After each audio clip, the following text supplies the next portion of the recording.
Vijay Joseph என்பவர் திமுகவுடைய முகமூடி. விஜய் ஜோசப் என்பவர் அவர் திமுகவிற்கு ஆதரவாகத்தான் செய்வாரே தவிர அதுதான் சீமான் புரிஞ்சன் ஏடிஎம்கே பக்கம் வந்துட்டாரு. நீங்க சொல்றது கரெக்ட். சிஸ்டத்தை ஒரு இருக்குது ஃபாரின்ல எல்லாம் ஷேடோ பிரைம் மினிஸ்டர்னு. ஆனா இவருக்கு ஒரு ஷேடோ யாருக்கு கேட்டீங்கன்னா ராபர்ட் வாட்ரா தான் இவருக்கு ஷேடோ. அதே பயமுறுத்திட்டு இருக்கும். அவருடைய ஓட் பர்சன்டேஜ் இன்க்ரீஸ் பண்றதுக்கு பாக்குறாரா இல்ல அலைன்ஸ் இருக்குமா? 2026 கள்ளக்குறிச்சி மூலமா பார்த்துமான இன்னைக்கு பாருங்க எவ்வளவு மெஜஸ்டிக்கா அந்த செங்கோலை கொண்டு வந்தாங்க. டெல்லியில கணேஷ் இந்த செங்கோல் இது பாருங்க அதனுடைய மினியேச்சர் நான் வச்சிருக்கேங்க. சரி, ஓகே. ஓ சார், சூப்பர். வாவ், எங்கன்னு சார் வாங்குனீங்க நீங்க? எங்க கிடைச்சது இது? மொழி என்ற ஒரு அம்மையார் இருக்காங்க, என்.வி. நடராஜனுடைய பெண். அவர் இருந்தபோது மகள் கிராண்ட் டாட்டர் நினைக்கிறேன். ஸோ அவங்க இருந்தபோது உடனே திட்டினாரு. வெங்கைய நாயுடு சொன்னார், நீ அவர் அந்த குறிப்பிலிருந்து எடுக்கிறேன், குறிப்பிலிருந்து எடுத்துருவாங்க. அவ்வளவுதான். இந்த காலத்துல நான் பாஜகவோட வரமாட்டேன்னு சொன்ன மாபெரும் தலைவர் எடப்பாடி பழனிசாமி அவர்கள் கவர்னரை பார்த்தபோது கவர்னரும் ஏதோ பாலிடிக்ஸ் பண்ணிட்டு இருக்காரு தமிழ்நாட்டுல. அப்படியா? என்ன பாலிடிக்ஸ் பண்றாரு? போய் பார்க்கணுங்க. யாராவது தெரியும். ரொம்ப ஆன் வாய்ஸ் வீடியோஸை லைக் பண்ணுங்க, ஷேர் பண்ணுங்க, சப்ஸ்கிரைப் பண்ணுங்க அண்ட் மறந்துடாம பெல் பட்டனை பிரஸ் பண்ணுங்க. தமிழ் உறவுகளுக்கு வணக்கம். இன்று நம்மோட இணைப்பில் இருப்பவர் the top political analyst from India, the one and only Mr. Delhi Rajagopalan அவர்கள். சார் வணக்கம், எப்படி இருக்கீங்க? கணேஷ், அழுத்தமா இருக்கேன்பா. சார், இந்த கள்ளக்குறிச்சி இஷ்யூ பெரிய விஷயம் ஆயிட்டு இருக்கு. அதிமுக இன்னைக்கு பெரிய ஆர்ப்பாட்டம் ஒண்ணு பண்ணியிருக்கிறாங்க. என்ன ஒரு இன்ட்ரெஸ்டிங்கான ஒரு ஃபேக்டர் அப்படின்னா, சீமானோட தோழர்கள் எல்லாம் இந்த போராட்டத்துல கலந்து இருக்கிறாங்க. ஸோ சம்திங் ப்ரூவிங் சீமான் வர்சஸ் ஏடிஎம்கே அப்படின்ற மாதிரி, சீமான் பிளஸ் ஏடிஎம்கே அப்படின்ற மாதிரி இருக்குமா? கள்ளக்குறிச்சி என்பது அரசியலில் ஒரு பெரிய தாக்கத்தை ஏற்படுத்தும். 2024 அது ஆரம்பித்தாலும் 2026 அது திராவிட முன்னேற்ற கழகத்திற்கு எதிராகத்தான் போய் முடியும் கணேஷ். அதற்கான ஆயத்தங்களைத்தான் செல்வ பெருந்தகை தனியாக காய் நகர்த்த ஆரம்பித்து விட்டார். இப்பொழுது சீமான் வெளியே வந்து விட்டார். ஓப்பனாவே வந்துட்டாங்க. சசிகலாவோட ரொம்ப கிட்ட இருந்தா சீமான். இப்போ ஏடிஎம்கே பக்கம் இபிஎஸ் பக்கம் வந்துட்டாரு. சசிகலா அம்மையார் ஜெயிலேருந்து வந்த உடனே முதல்ல பார்த்தது சீமான் தான். ஆமா. இப்போ இப்படி பாக்குற சீமான் ஆக மொத்தம் அவருடைய ஓட் பர்சன்டேஜ் இன்க்ரீஸ் பண்றதுக்கு பாக்குறாரா இல்ல அலைன்ஸ் இருக்குமா? 2026 கள்ளக்குறிச்சி மூலமா பார்த்துமான திமுகவிற்கு ஒரு மாபெரும் ஒரு கேடாகத்தான் முடியும். அது கள்ளக்குறிச்சி நிச்சயமா 70 பேர் செத்து போயிட்டாங்க. 100-150 பேர் கண்ணு தெரியல, காது கேட்கல, மூக்கு தெரியல, எல்லாம் போயிடுச்சு. அவங்களுடைய இதுவா இருந்தா கூட understanding is something is brewing.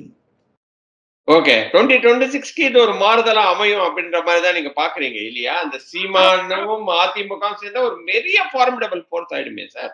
இது ஆரம்பம். இது தவிர இன்னொரு ஒரு காம்பினேஷன் பாருங்க. பிஜேபி ஏடிஎம்கே ரெண்டுமே சேர்ந்து சிபிஐ என்கொயரி கேட்கறாங்க. சோ அவங்க ரெண்டு பேரும் ஒன்னாயிடுவாங்களா? ஏற்பாடு நடக்குதா தெரியல.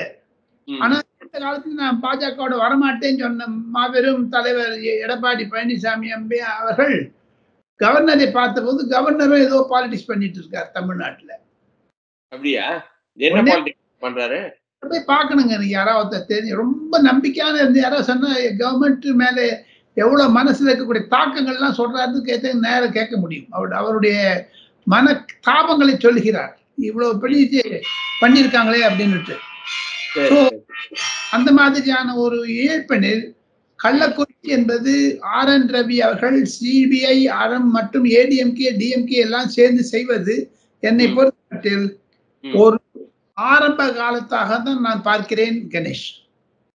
ஓகே, சோ இதுல விஜயோட ஆஸ்பெக்ட் எங்க சார் இருக்கும்? சோ நீங்க இப்ப நம்ம எனக்கு என்ன தோணுது அப்படின்னா, சீமான் ஒருவேளை விஜயோட போனாரு, ஆனா அது ஒர்க் அவுட் ஆகல, அதனால அதிமுக சைடுக்கு வராரோ அப்படின்ற ஒரு ஐயமும் எழுகிறது. நீங்க எப்படி பாக்குறீங்க? விஜய் எலெக்ஷனுக்காக விக்ரவாண்டி எலெக்ஷனுக்காக சும்மா ஏடிஎம்கே சும்மா தொட்டு பார்த்து அவங்கள சப்போர்ட் பண்ற மாதிரி பண்ணிட்டு அவங்களோட ஓட்டெல்லாம் இவருக்கு வரதுக்கு அவர் ட்ரை பண்றாரு. அப்படி இருக்காது. அப்படி இருக்க சான்ஸ் கிடையாது. விஜய் ஜோசப் என்பவர் திமுகவுடைய முகமூடி. விஜய் ஜோசப் என்பவர் அவர் திமுகவிற்கு ஆதரவாகத்தான் செய்வாரே தவிர அதுதான் சீமான் புரிஞ்சு ஏடிஎம்கே பக்கம் வந்துட்டாரு. நீங்க சொல்றது கரெக்ட். ஓகே. சோ அதனால அதை புரிஞ்சுக்கிட்டு இந்த பக்கம் வந்துட்டாரு அப்படின்ற மாதிரி நம்ம பார்க்க வேண்டியதா இருக்கு இல்லையா? ஓகே. 100% ரைட். அது அப்போ பாஜக பிளஸ் அதிமுக பிளஸ் சீமான் இந்த கூட்டணி 2026க்கு உருவாகும் அப்படின்ற மாதிரி நீங்க நினைக்கிறீங்களா? பாமக ஜி.கே. வாசன் அதெல்லாம் வந்துருதுன்னு வச்சுங்க, போயிடும். பயங்கர ஸ்ட்ராங் ஆயிடுமே சார். அது நிச்சயமா திமுகவுக்கு ஒரு மிகப்பெரிய ஒரு தோல்வி பயத்தை கொடுக்கிற அளவுக்கு தான் வந்துரும் இல்லையா? இப்ப என்ன வெற்றி கொஷியில இருக்காங்க, இப்பவும் தோல்வி மனப்பாடம் தான் இருக்காங்க அவங்க. பட் இருந்தாலும் 40க்கு 40 அடிச்சிட்டாங்களே சார், அதையும் நம்ம பார்க்கணும் இல்லையா? அப்பதான் கள்ளக்குறிச்சி திருஷ்டி சுத்தி போட்ட மாதிரி வந்துருச்சு பாருங்க. திருஷ்டி தான் அது, நிச்சயமா கள்ளக்குறிச்சி இஷ்யூ திருஷ்டி தான். பட் இருந்தாலும் இந்த சைட்ல நம்ம பார்த்தோம் அப்படின்னா எம்பி பதவி ஏற்பு விழால உதயநிதி பேரை சொல்லாத ஆட்களே இல்லையே. உதயநிதி வாழ்க, உதயநிதி வாழ்க, தயா வாழ்க. இதனால்தான் 2014 காங்கிரஸ் தோற்று போனதற்கு காரணம் இந்த மாதிரி இந்திரா காந்தி, ராஜீவ் காந்தி, இந்த காந்தி அந்த காந்தி சொன்னாங்க. அதே மாதிரி தமிழகத்தில் இந்த நிதி குடும்பம் இருக்கிறது பாருங்க, கருணாநிதி, உதயநிதி, செல்வநிதி, அன்புநிதி, பண்புநிதி, கலைஞர் கருணாநிதி, இதெல்லாம் 26ல வாஷ் அவுட் ஆயிடும். 26ஓட முடிஞ்சிடும் அப்படின்ட்டுங்க. ஓகே. பட் இருந்தாலும் கனிமொழி ஒண்டி சொல்லல சார். கனிமொழி அவங்க சொல்லீங்க, ஆராஜா கூட சொல்லீங்க, ஆராஜா கூட சொல்லல. ஆமா, ஒரு 2-3 பேர் தவிர ஜெகத் ரட்சகன் சொல்லலையே. ஜெகத் ரட்சகன் சொன்னாரு சார், நான் பார்த்தேன். ஜெகத் சொன்னாரு. அதுக்கப்புறம் வாழ்கன்னு வேற சொன்னாங்க, அது பாத்தீங்களோ? எது சார்? நான் பார்க்கல. ஏவாவேலு வாழ்க அது சொல்லிட்டாங்க, ஏன்னா அவங்ககிட்ட பணம் வந்திருக்கும் போல இருக்கு. ஓ, பாத்தீங்களா? சோ இப்படி பண்றாங்களே அப்படின்ற மாதிரி யாரும் அதை கொஸ்டின் கூட கேட்கல. இது எப்படி சார் பாக்குறீங்க நீங்க? அதுக்கு எப்பவுமே இது வெங்கைய நாயுடு ராஜ்யசபாலே சொல்லியிருக்காருங்க, உதயநிதி பேர் எடுத்த போது போன 2 வருஷத்துக்கு முன்னாடி அந்த கனிமொழி என்ற ஒரு அம்மையார் இருக்காங்க, என்.வி. நடராஜனுடைய பெண், அவர் இருந்தபோது மகள் கிராண்ட் டாட்டர் நினைக்கிறேன். சோ அவங்க இருந்தபோது உடனே திட்டினாரு வெங்கைய நாயுடு. சொன்னார், நீ அவர் அந்த குறிப்பிலிருந்து எடுக்கிறேன்னு, குறிப்பிலிருந்து எடுத்துருவாங்க, அவ்வளவுதான். ஓகே, சரிங்க சார். இந்த டாபிக்கே லைட்டா நம்ம சென்ட்ரலை நோக்கி வரோம் அப்படின்னா, ஓம் பிர்லா லோக்சபா ஸ்பீக்கர் நீங்க சொன்ன மாதிரியே நடந்துருச்சு. பட் இருந்தாலும் துணை ஸ்பீக்கர் எப்ப சார் அறிவிப்பாங்க? அது வேற யாருக்காவது என்டிஏலயே வேற கட்சி கொடுக்கறதுக்கு வாய்ப்புகள் இருக்கா, இல்ல பாஜக தான் வச்சிருப்பாங்களா? ஓம் பிர்லாவை பத்தி நீங்க எப்படி நினைக்கிறீங்க? அவர் சென்ட்ரலா நிப்பாரா? கருத்துக்கள். கண்டிப்பாக நிற்பார். அது ஒருவேளை டிடிபிக்கு போனாலும் ஆச்சரியப்படுவதற்கு இல்லை, இல்லை என்றால் பாஜக கையில் வைத்துக் கொள்வார்கள் 2 பேரும். அதுதான், அது மாதிரிதான் நம்ம பார்க்க வேண்டியதா இருக்கு இல்லையா? ராகுல் காந்தி அப்போசிஷன் லீடர் எப்படி சார்? ஷேடோ பிரைம் மினிஸ்டர் சொல்றாங்க, அவங்கள நிழல் பிரதான் மந்திரி.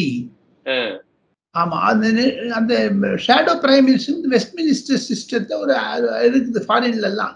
ஆமா, நிச்சயமா ஷேடோ பிரைம் மினிஸ்டர். ஆனா இவர் ஒரு ஷேடோ யாரு கேட்டீங்கன்னா ராபர்ட் வாட்ரா தான் இவருக்கு ஷேடோ. அதே பயமுறுத்திட்டு இருக்கும். நிழலை கண்டு பேய் பிசாசி என்று ஓடுகிற மும்பல் என்று தமிழில் ஒரு பழமொழி உண்டு. அது பிசாசி ஓடுறாங்க. அது மாதிரி இவர் ராகுல் காந்திக்கு ஷேடோ பிரைம் கொடுத்துட்டு மம்தா பானர்ஜி ஒத்துப்பாங்களா? மம்தா பானர்ஜி மு.க. ஸ்டாலின் ஒத்துப்பாரா? எப்படி சார் ஒத்துப்பாரு? முதல்ல அவரே இன்னும் அவரை இன்னும் ப்ரூவ் பண்ணவே இல்லை அப்படின்ற அளவுக்கு இருக்கும்போது அவங்களை யார் ஒத்துப்பாங்க? நிச்சயமா சபாநாயகர் படுத்தும் போது மன்னிப்பு கேட்டார் மம்தா பானர்ஜியிடம் ராகுல் காந்தி. நான் செய்த தவறு, காங்கிரஸிலிருந்து நான் சுரேஷை போட்டேனே தவிர இந்தி கூட்டணி இருந்து, ஏன்னா மம்தா பானர்ஜி சொன்னாங்க, நம்ம தோல்வி போட்டாலும் பரவாயில்ல, ஓட்டு டிவிஷன் வாங்காத, வாங்கிட்டா 310 போயிடும், பிஜேபிக்கு 310 இருக்க போகுதுங்க. ஆமா. சோ அதனால அவங்க பயந்தாங்க. அது சும்மா ஒண்ணும் சொல்லாத விட்டாங்க. சுரேஷை பலிக்கடை வாங்கிட்டாங்க. சார் சுரேஷ எப்படி சார் யாருமே கேட்காத முன்னாடி எப்படி சார் அவரு டப்புன்னு போட்டாரு? அவரு காந்தியினுடைய தன்னிச்சையான முடிவு, இண்டிபெண்டன்ட் முடிவு. அதனால தான் மம்தா பானர்ஜி கோச்சுட்டாங்க. சரத்பவார் சொல்லிட்டாரு, பிஜேபிக்கு தான் அந்த பதவி போய் ஆகணும்னு சொல்லிட்டாரு. இன்னைக்கு ரொம்ப 2-3 அரசியல் விஷயங்கள்லாம் பரபரன்னு நடக்குதுங்க. இந்த செங்கோல் ஒண்ணு, கர்நாடகாவில், அப்புறம் உத்தவ் தாக்கரேயும் தேவேந்திர பட்னவிஸ் சந்திச்சிருக்காங்க. லிஃப்ட் பக்கத்துல சந்திச்சிருக்காங்க. ஒரு இஷ்யூ போனோம் சார். செங்கோல் எப்படி சார் பாக்குறீங்க நீங்க? இப்ப செங்கோல் வந்து ஒரு பெரிய திருப்பி இஷ்யூ ஆயிட்டு இருக்கேன். செங்கோலை வச்சுக்கணும் அப்படின்ற மாதிரி பிஜேபி பேசிட்டு இருக்காங்க.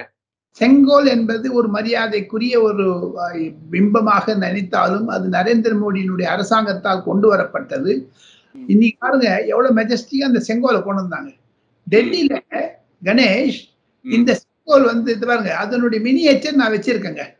சரி, ஓகே. ஓ சார், சூப்பர். வாவ், எங்க சார் வாங்குனீங்க நீங்க? எங்க கிடைச்சது இது?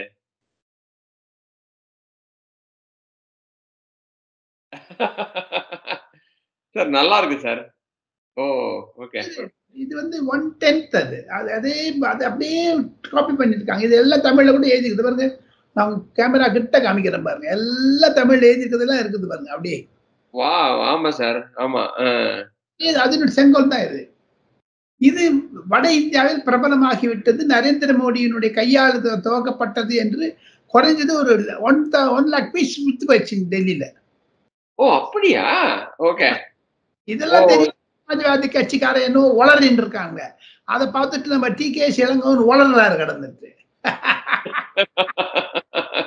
இல்ல சார், செங்கோலை வச்சு இன்னைக்கு வந்து மிகப்பெரிய ஒரு ஆட்சி பலத்தை வந்து நரேந்திர மோடி காமிச்சிட்டு தான் இருக்கிறாரு இல்லையா? அந்த செங்கோலுக்கு இருக்கிற இம்பார்ட்டன்ஸையும் வந்து தமிழர்களுக்கு இருக்கிற இம்பார்ட்டன்ஸையும் அவர் வந்து காமிச்சிட்டு தானே இருக்கிறார் இல்ல? தமிழுக்கு எதிராக இருக்கிறது ஹிந்தி. அதுதான் அவங்க சமாஜ்வாதி கட்சியினுடைய சௌத்ரி என்பவர் எதிர்த்தார், கடிதம் எழுதியிருக்கிறார். இதெல்லாம் கடிதத்தெல்லாம் குப்பத்தொட்டில போட்டுருவாங்க. ரொம்ப ரொம்ப நன்றி நம்மளோட क्वेश्चंस எல்லாம் ஆன்சர் பண்ணதுக்கு. இன்னொரு வீடியோவில் சந்திக்கிறேன் சார். அதுவரை நன்றி, வணக்கம். நன்றி, வணக்கம். செம்போல் வாழ்க, செங்கோல் வாழ்க. நிச்சயமா சார், நிச்சயமா. Thank you so much. On voice வீடியோஸை லைக் பண்ணுங்க, ஷேர் பண்ணுங்க, சப்ஸ்கிரைப் பண்ணுங்க and மறந்துடாம பெல் பட்டனை பிரஸ் பண்ணுங்க.